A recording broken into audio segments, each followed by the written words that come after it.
If you're the only one in your book club who wants to read books that will change your life, you need a new book club. And we think you found it. I'm Heather. And I'm Susan. And can we be the first to say, welcome to the club.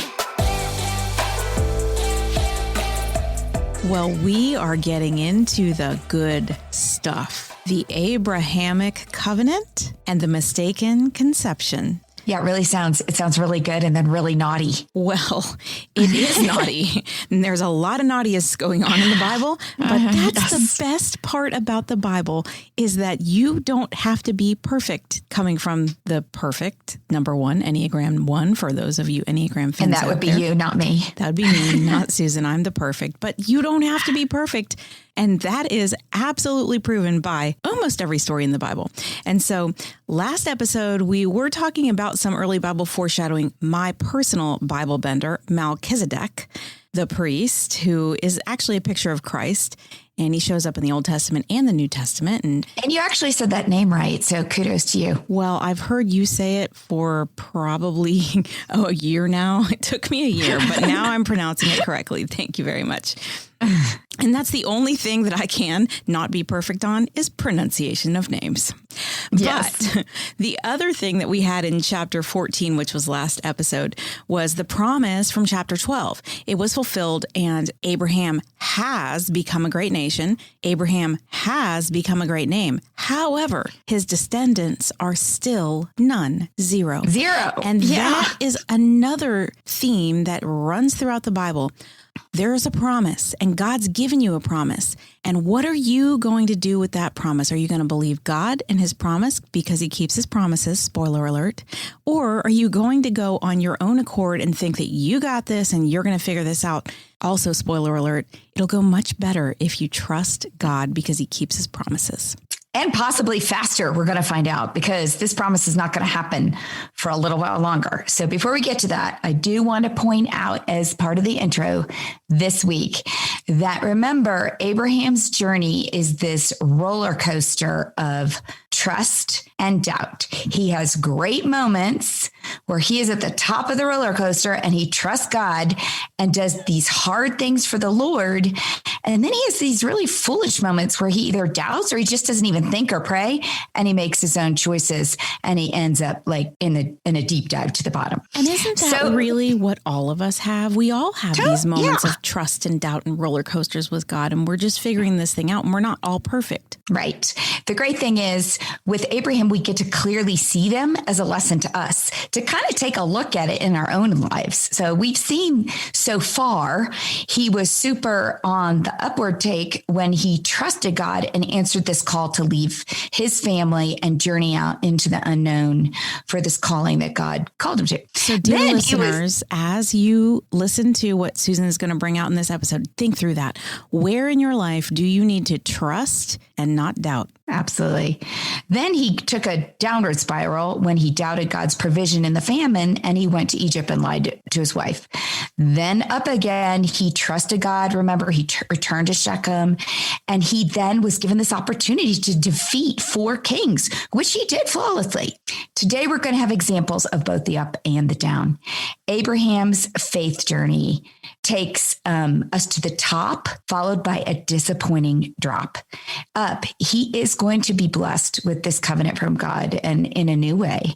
And then down, he's going to doubt God and he's going to try to have this child that's been promised his own way. And there will be repercussions. That's a serious downer. For a long time. Yeah, long. We're still suffering from those repercussions today.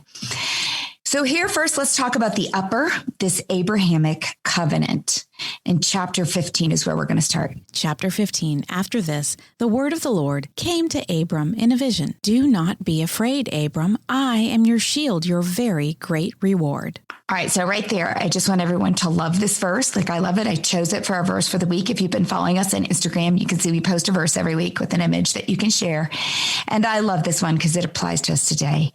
To Abraham, God is saying that the battle you just won by defeating the these 4 kings is just the beginning of the battles you're going to have. But don't be afraid. I am all that you need. And again, this was the first battle that Abraham, you can imagine, after coming out of the battle, he's like, darn, we lost some people. This is awful. I'm not a warrior. Why am I doing this? But God's saying, don't worry. Don't be afraid of the future battles. I got this. Also, for the first time in the Bible, this saying comes from the word of the Lord came to. And again, that is a phrase we're going to hear a lot in the Bible. But I think it's super cool that this phrase, the word of the Lord came to Abraham. It was the word of the Lord that addressed fear. And I think that's because God knows as people, this is something we all struggle with, fear. Maybe we don't fight battles like Abraham did, where our life is at risk, although many people do. We have a military. We have people throughout the world who are really facing deathly situations every day. But we fight fear in a million different ways that comes from the enemy because he knows how he can make us afraid. And so whether it's fear for our children, whether it's fear for our health, whether it's fear for our jobs, we do struggle with this. And I feel like God really wanted us to know that do not be afraid, Heather. Do not be afraid, Susan. I am your shield, your very great reward. And whatever I've called you into this life, I'm gonna carry you through it. I'm gonna protect you through it. You're gonna go through it well. So insert your name into that and print that verse, put it on your fridge and cling to it. I love that. Insert your name. Do not be afraid, Susan. Do not be afraid, Heather. I love putting that on somewhere for you to see every single day. And with moms, I've talked about this a lot in the past on my blog when I used to blog a lot, that fear is something that can cripple us. And that's because fear instinctually leads us to worry. Worry leads to anxiety. Anxiety leads to panic, and panic can paralyze. Once you go into panic, you are no good to the Lord. You are no good to your family. And that the enemy loves that. He delights in that. And fear, when you're paralyzed, will pull you away from God's call for your life. You just can't be of service to him when you're in a full state of panic. The antithesis to fear is to trust, because trust leads to faith. It builds our faith, and faith gives you the courage to pursue God's call for your life. So just think about that, a little aside for the day, but I love it that one of the first things God says, the word of the Lord came to Abraham, was about fear. And I love that he must have known in Abraham's heart that he was being fearful after that. I'm just going to keep saying this because this is a message for somebody out there. Are you going to trust or are you going to doubt? Do not be afraid. He is your shield, your very great reward. Yes. All right, continuing on in verse 2. But Abram said, Sovereign Lord, what can you give me since I remain childless, and the one who will inherit my estate is Eliezer of Damascus? And Abram said, You have given me no children, so a servant in my household will be my heir. I love this statement from Abraham because I kind of feel like it's a little bit of an Eeyore statement, He's got that, woe is me, There's no point looking for it. I won't find it anyway.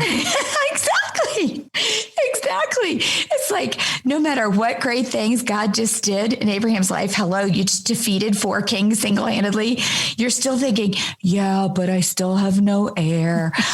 My servant is going to inherit. No, your servant's not going to inherit.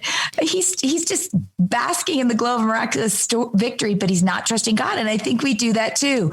We tend to be glass half empty people. No matter great thing is happening, we're still like, but God, I don't have this, or I haven't done that. And I don't know if that's the overachiever in us. Maybe Abraham was overachiever. He's always achieving, but forever focused on the next goal. Or perhaps he's a perfectionist and he's just never satisfied. I don't know. But are you one of these? Do you tend to have an Eeyore statement? And think about that. Well, God hears, and sweet God reassures Abraham in this next statement. Verse 4. Then the word of the Lord came to him. This man will not be your heir, but a son who is your own flesh and blood will be your heir. He took him outside and said, Look up at the sky and count the stars, if indeed you can count them. Then he said to him, So shall your offspring be. All right. Just like I love this great picture of Abraham the Eeyore, because we can all be an Eeyore. And so we relate to that. I love this sweet picture of God. He doesn't chastise him. Oh, come on. Like, really, Abraham? Because he cares and he hears. Abraham challenged him too. Abraham was like, what are you going to do for me now? And if I was God, I'd be like, dude, let me tell you something. But instead, you're right. It's so sweet what he does. It's sweet. And he gives Abraham this reassuring word picture that he knew would stick with Abraham. Because remember, Abraham is a shepherd, and that meant every night he and his men were out tending flocks and watching over the sheep. And he knew that as they traveled through the areas, because they were nomads, they traveled a lot, that they would always see the stars at night and be reminded of how immeasurable the stars were. And then he'd know every time he looked at them, gosh, the Lord told me my descendants are going to be more than all the stars. And I could just picture him sometimes laying in the grass, looking up at the stars and being comforted that it's going to happen. God said it's going to happen. So sweet. The Lord is sweet. I think we just need to look more for that reassurance from him. And it is in the word of God that we find that reassurance. That's true. That's how you hear from God. You get into the word. And if you're not in the word, you probably won't hear from him very often. No. This is also, I want to point out, the prophecy of two seeds continued. Remember, in Genesis 3:7, God prophesied that one day the head of the seed of the serpent would be destroyed by the seed of the woman. The seed of the woman ultimately points to Jesus Christ. He's going to be that seed that comes from man, the woman, and ultimately defeats the serpent. Then in Genesis 15, God adds to what we know about the promised saving seed. He tells us the Savior will come from Abraham, specifically his line. All of God's future blessings are wrapped around that great promise of Abraham's offspring, or the seed through whom all nations would be blessed. So he's unwrapping for us more specifically how this is going to happen. Unfortunately here, God did not say specifically to Abraham that it would be from Sarah. He just said, a son who is of your flesh and blood will be the heir. Now, this opened the door to the next slip in the next chapter that we're going to talk about that could have been avoided if God had just added one other little word in that verse. If he had said, but a son who is yours and Sarah's own flesh and blood, but he didn't. That was a spoiler alert from Susan. Spoiler alert, yeah. All right, carrying on, verse 6. Abram believed the Lord, and he credited it to him as righteousness. Okay, yay. Trust kicks in. Are you going to doubt? Are you going to trust? And God who can read our hearts. Now remember, what we're hearing here, Abram believed the Lord and he credited to him as righteousness.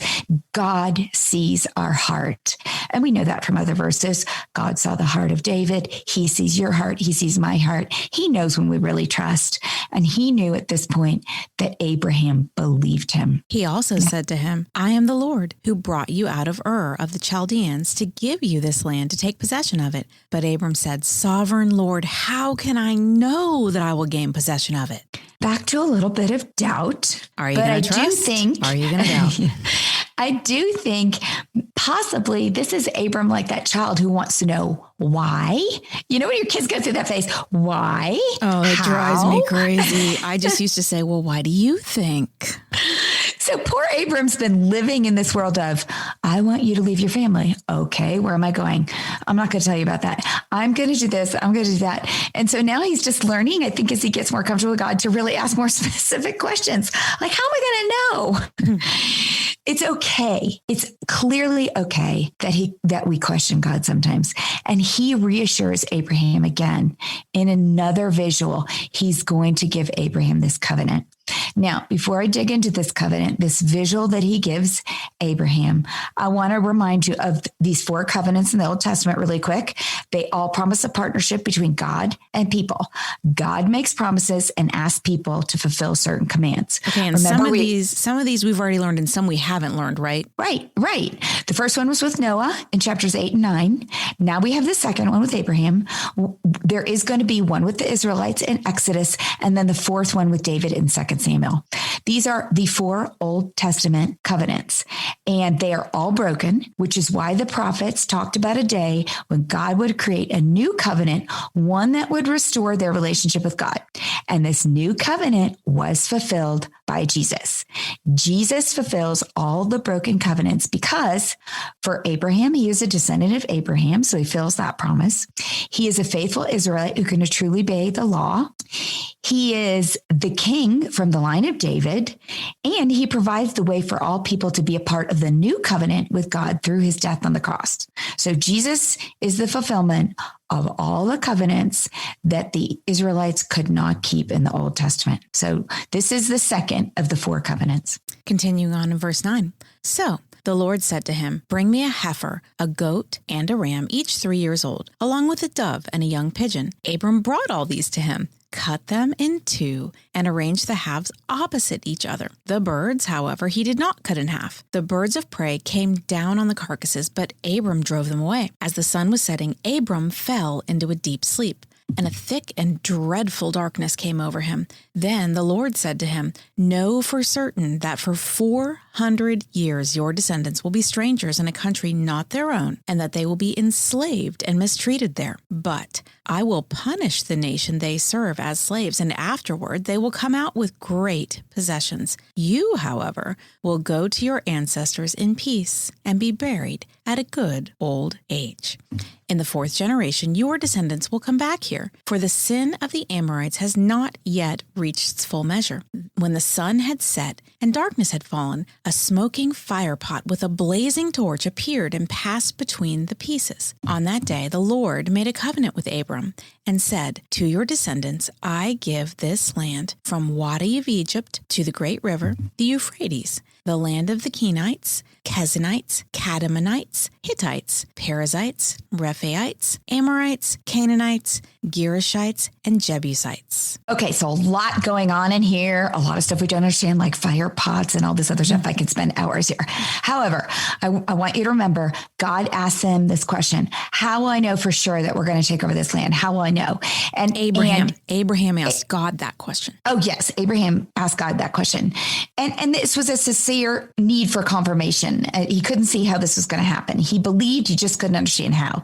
So God comforts him by giving him a vision of what would happen in a dream. Your people are going to become strangers. They're going to be enslaved for 400 years. They would be set free with wealth. Abraham would die in peace. His people would return and be overcome the Amorites. But God would patiently wait for Amorites, giving them every opportunity to change, just as he did with the people in Noah's time and would for Sodom. So that's the vision he gives to Abraham in answer to his question. Now, the symbolism in the covenant, I want to talk about briefly because it is like weird to us today. We don't do this kind of thing anymore. So the word covenant means to hew or cut. And back in those days, this is how people made business agreements. Remember, there weren't attorneys and papers and documents that you filed with the government. It was more a symbolic ceremony between tribes or peoples that said, we have this deal. Like, and we'll get a taste of these in the future. Like, oh, can I build a well here on your land? Yes. And they have a little ceremony. And it was just a way for everyone to publicly witness this agreement. So God is using that. They divided the animals, and the animals represented both parties. The contracting parties walked the path between the animals. This represented the 2 parties being made one. In this case, instead of 2 parties walking between the animals, only God passes between the animals, which tells us God is taking full responsibility for this covenant. He's going to be the fulfillment of it. So he alone is responsible.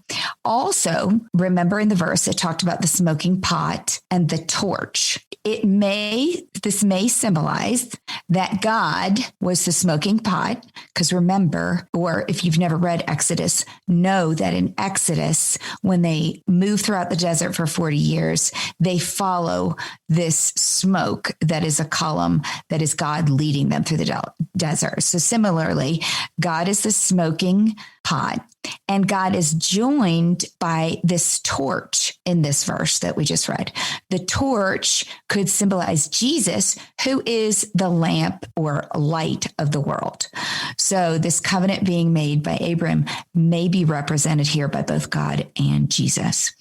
Another way to look at the symbolism of this is that the smoke of destruction was a premonition of Israel's misery in Egypt when they would follow the smoke, and the light of salvation, deliverance out of that darkness. So if you didn't understand that, just know that these are different ways that commentaries, authors have interpreted these two very symbolic things, this smoking pot and this torch that may represent God and Jesus, and kind of a premonition of what might come, or also an example that's used again of the two of them.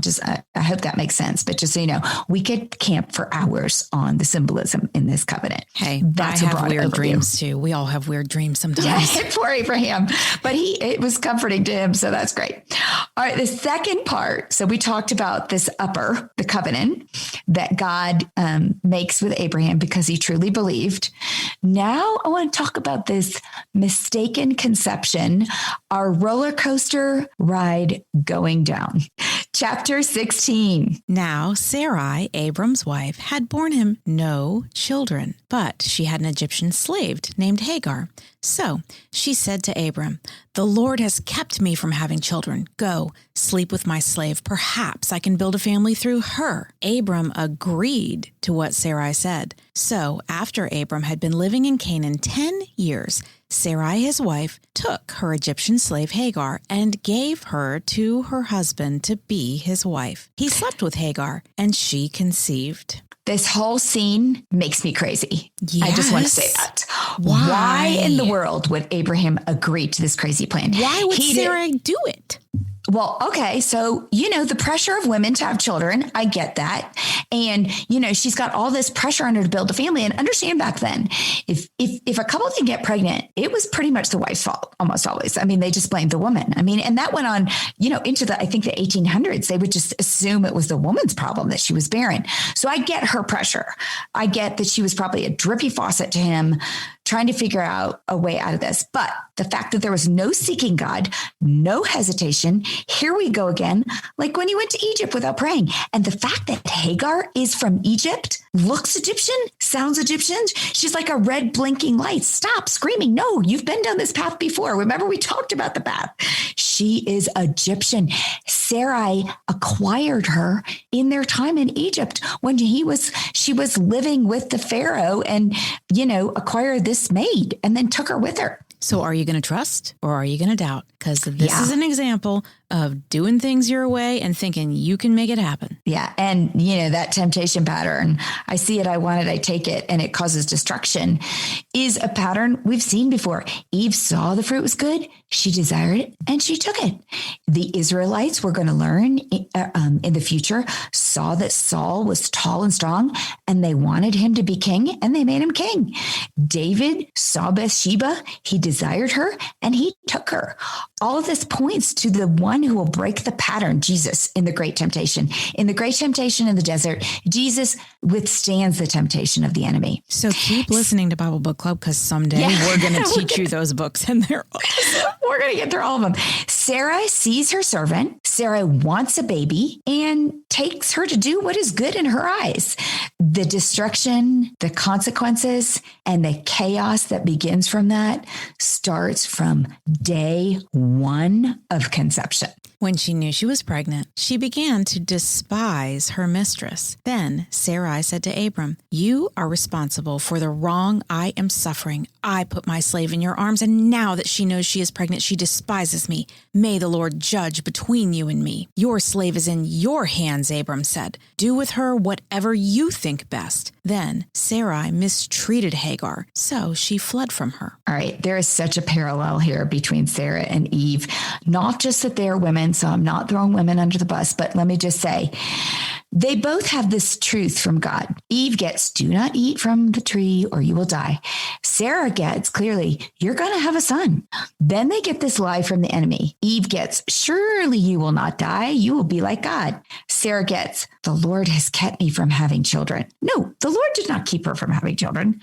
Then they both have this pride or self-reliance. I will have to do this by myself. Eve says, Eve saw the fruit was desirable for gaining wisdom. And Sarah thinks, perhaps I can build a family through her. I'm going to figure this out for myself. They both influence others. Eve influences Adam to eat the fruit too. Sarah influences Abraham. And we read here that she only says it one time, but who knows? She could have been a drippy faucet for months. I just don't know. Then what the mistake they make has consequences for so many others. In the case of Eve, there is death. There is exile from paradise. There's labor for women. There's land and childbirth labor, both for thousands of years. For Sarah, there's conflict between her people and Ishmael, who is going to be the son that comes from Hagar, even today, because Ishmael's people, the Arabs, and Isaac's, the Jews, are still fighting in the Middle East. So this tendency we have to do what we want, what's good in our eyes, leads to this ripple in the pond of consequence that just ripples out forever. Yeah. And I think we've all seen ourselves doing this, right? Sometimes it's like an out of body experience. You're like, I really know that I shouldn't be doing this, but I'm going to do it. And it's like hindsight's 2020. And Susan, you made this really good graphic, The Path.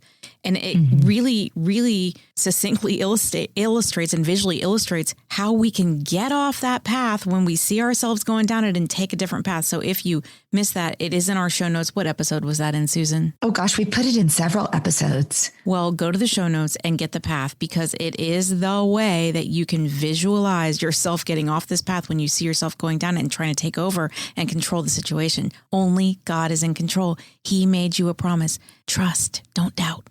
I want to talk about this other pattern that's here too, and that is conflicting brothers. We see it so often in the Bible, and a lot of people talk about this father-son relationship, between Abraham and Ishmael and Abraham and Isaac and Jacob and Esau. We're going to get to them. But there's also this, a lot of pattern about brothers like Cain and Abel, the sons of Adam, and then Jacob and Esau, the sons of Isaac, this conflict between them. And in this case, Ishmael and Isaac's people have this conflict. They're all from the same father, but one is blessed and the other is not. Now we're going to talk about that with Ishmael because he does receive a blessing. It's just not the blessing. All right, Hagar and Ishmael. Let's talk about them. Verse 7. The angel of the Lord found Hagar near a spring in the desert. It was the spring that is beside the road to Shur. And he said, Hagar, slave of Sarai, where have you come from and where are you going? Okay, I love that God asks questions. We've seen this pattern too. Like Eve and Adam, where are you? He knew where they are. Cain, Abel, what have you done with your brother? I love that he asks questions. And I think that is such a great lesson to be as a parent, is you don't have to say, I know you did wrong. You can just ask these questions. Another thing I want to point out is that this is the first mention. Remember, Genesis is a book of many firsts of the angel of the Lord. And this is actually, when it says the angel of the Lord, a visible manifestation of God. So just know that when you're angel of the Lord. Okay, so here's what Sarai says. I'm running away from my mistress Sarai, she answered. Then the angel of the Lord told her, go back to your mistress and submit to her. The angel added, I will increase your descendants so much that they will be too numerous to count. The angel of the Lord also said to her, you are now pregnant, and you will give birth to a son. You shall name him Ishmael, for the Lord has heard of your misery. He will be a wild donkey of a man. His hand will be against everyone, and everyone's hand against him, and he will live in hostility toward all his brothers. She gave this name to the Lord who spoke to her. You are the God who sees me. For she said, I have now seen the one who sees me. That is why the well is called Beer Lairoi. It has been there between Kadesh and Bered. So Hagar bore Abram a son, and Abram gave the name Ishmael to the son she had born. Abram was 86 years old when Hagar bore him Ishmael. All right, this could so be a movie because there's just so much more to Hagar than we think. Originally, years ago when I first read the story, I thought, oh, she was a servant, and I had this kind of just picture of her that may not be true if you picture a servant. So Hagar's name means flight. And so it's no, surprise to us that she takes flight the minute there is dissension. According to the Midrash, now I'm pulling in another reading outside the Bible here because it does tell us a little bit more historical information that possibly could be true about people. But the Midrash is a collection of homiletic teachings on the Torah. And, so many people wrote back then, not all of it made it into the Bible, but these are teachings that many believe are true. But in the Midrash, they say that Hagar was actually one of the daughters of King Pharaoh of Egypt. Now, he could have had 100 daughters for all we know, because they had a harem, obviously. He took Sarah to be part of that. Yeah, but still she's a daughter of a king. Yeah, and she's yet she a would have slave. been raised not as a servant. Right. She would have probably had servants. Was she given to Sarah and Abraham as a servant as kind of an act of goodwill between them? This was done up into, the 1800s. Kings and queens gave second and third and fourth and fifth and sixth children into to marry into other, kingdoms as an act of goodwill that would hopefully prevent battles because they were intermarried. When she saw the miracle which God performed for the sake of Sarah to save her from the hands of the Egyptian king during Abraham's visit there, she said, it is better to be a slave in Sarah's house than a princess of my own. Again, this is a belief from the Midrash that she went willingly to Sarah and Abraham's house to be a servant because she saw this miracle that God had performed to save Sarah from being one of Pharaoh's wives and to be sent back to Abraham. Does that make sense? What makes sense is that is a strong woman that would be able to do that. Yes. So again, we don't know biblically if this is exactly true, but this is what the Midrash says. It gives me a different kind of vision of Hagar, that she was just not this subservient woman who was brought up to be poor and in servitude. She may have been somewhat educated. She was maybe a princess by birth, and she chose to go with Abraham and Sarah, seeing that their God had greater power than any God she'd been exposed to in Egypt, which then helps me to understand possibly why God is so sweet with her, because he's not just going to meet her this one time. He is going to meet her again in another chapter too. And he is kind to her. He sees her heart. He sees her sorrow. And so it may be that she had some kind of faith. And, he saw her as someone who was abused in this situation, because here's the accumulation of mistakes against her. She's forced to marry/sleep with Abraham for the express purpose of producing, not because they, really were in love. Yeah, loved her or wanted her a part of the family or anything. And then on top of it, we know that she develops this little attitude towards Sarah when she conceives, again, intimating that she may have had some pride or princessy like ways, because she's like, which I could see how easy it would be. I got pregnant. It's all about you because you can't get pregnant, Sarah. Here I am, your servant, and I got pregnant. I don't have a fertility problem. It's not Abraham, it's you. So she develops this little attitude. Then Sarah blames Abraham for Hagar's attitude. Well, boo on Sarah, because that was not Abraham's fault, but that's, typical back to the garden thing. They blame everybody else. Adam blames Eve blames the serpent. Now Sarah's got this smart aleck servant who's kind of given her a hard time, having the upper hand, being pregnant.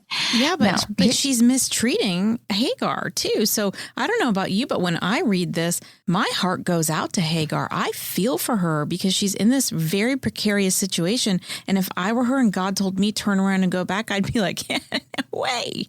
Right.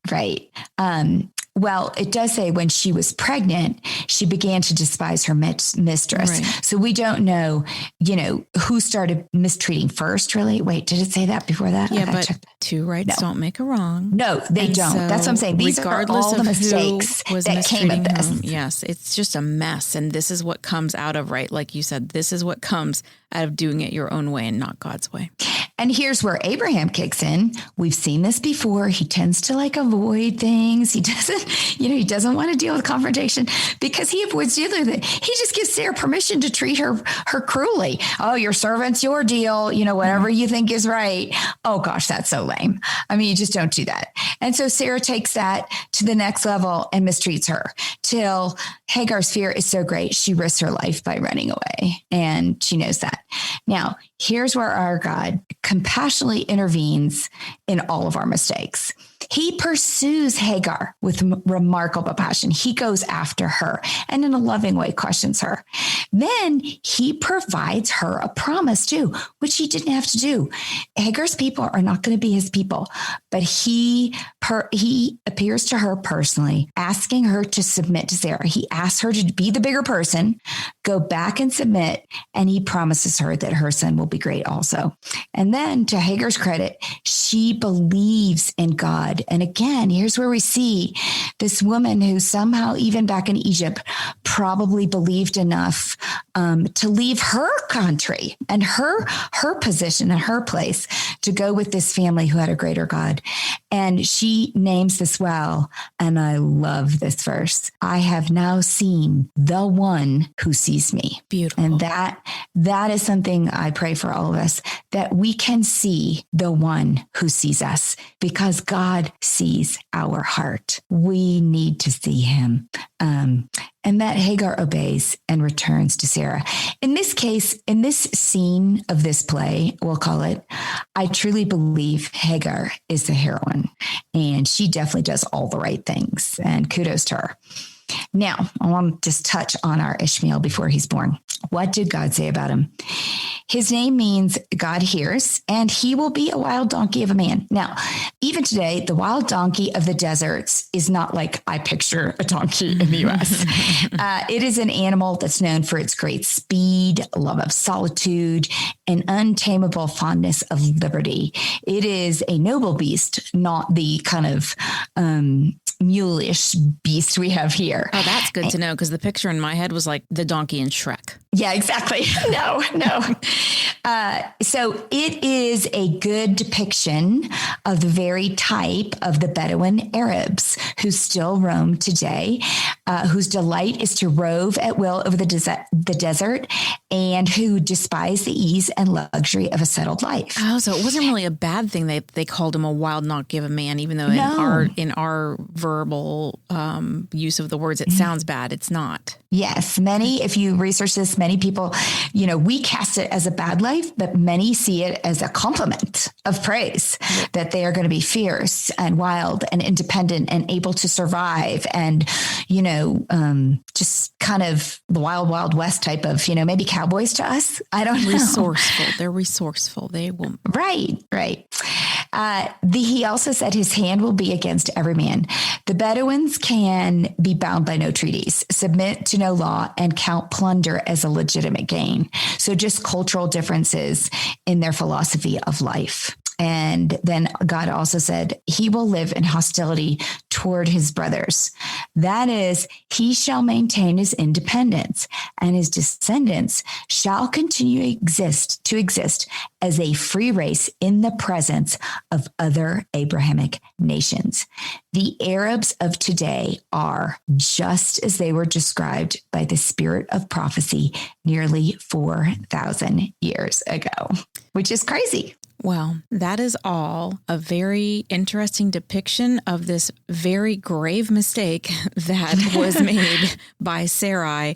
And we are going to continue that in next episode. You're going to continue to see the ramifications of the mistake that she made. But before we close today, I just want to ask you one more time. Are you going to trust God or are you going to doubt? Because if you can trust God and say, like Hagar said, I have now seen the one who sees me, you'll be much better off in the long run and you won't have to deal with these kinds of repercussions. But tune in because we are going to see that it's going to get very interesting.